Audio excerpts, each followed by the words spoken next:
Ketegangan antara Partai Demokrat dan Partai Golkar berawal dari rapat pimpinan nasional Partai Demokrat yang berlangsung di Jakarta. Di tengah suasana optimistis menyusul hasil jajak pendapat yang menempatkan Partai Demokrat di urutan teratas, petinggi partai itu keseleo lidah dan membuat para petinggi Partai Golkar marah.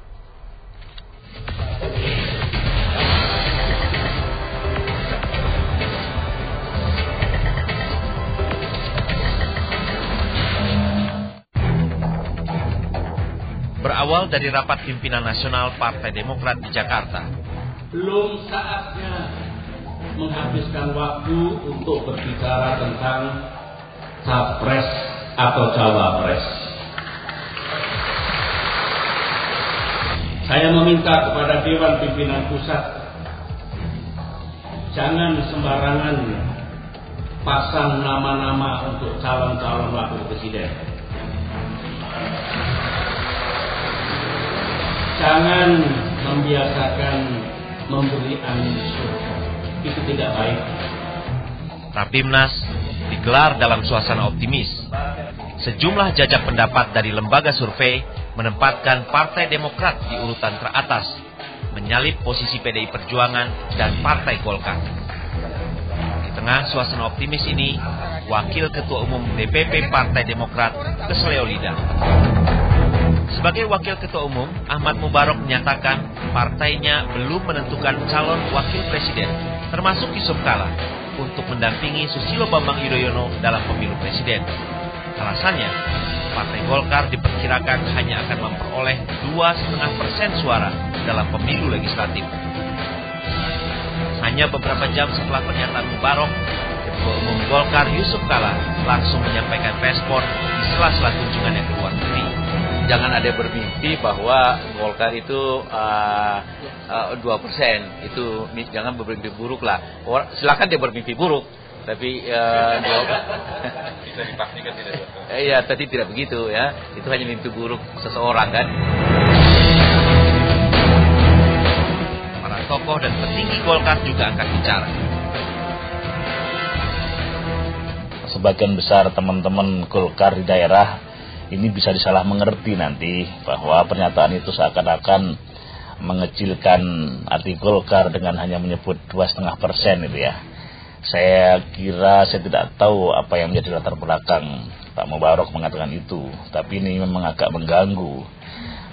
Pertanyaan balik dari teman-teman pengurus partai kita di daerah itu adalah, memang Demokrat sehebat apa kan gitu.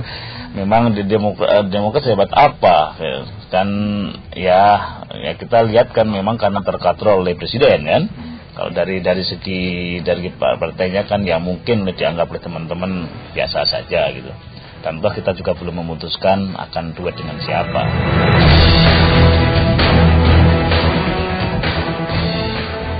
Ketua fraksi Partai Demokrat buru-buru menetralisir suasana. Ia meralat ucapan Mubarok. Sedang diklarifikasi, tapi saya yakin itu slip of the tongue saja, ya kan? Bukan maksudnya 2,5%, nggak mungkin lah kalau, ya kan? Itu hitung-hitungannya dari manapun juga salah.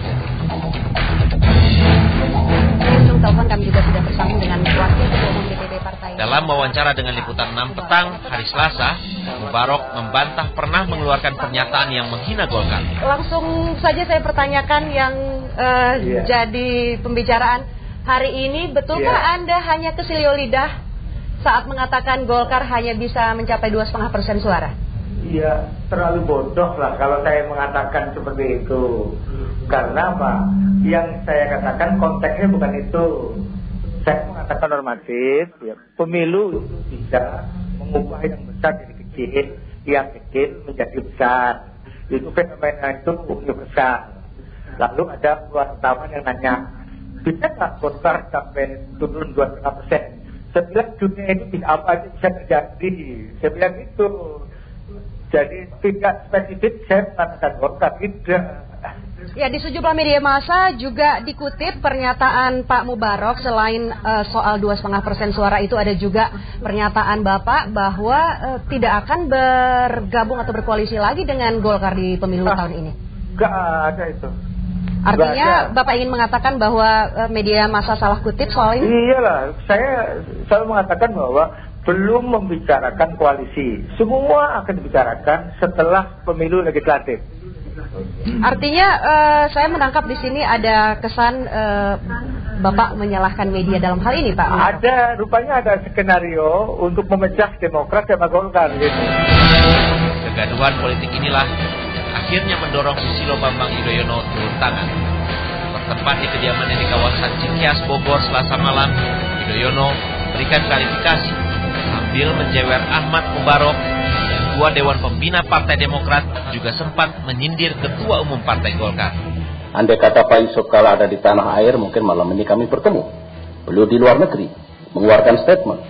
Saya harus respon statement ini supaya segera settle dan tidak terus berjalan ke sana kemari. Inilah ujian berat bagi duet SBY-JK. 2 bulan menjelang pemilihan umum, hubungan Partai Demokrat dan Golkar memanas. Dan ini bukanlah yang pertama kali terjadi.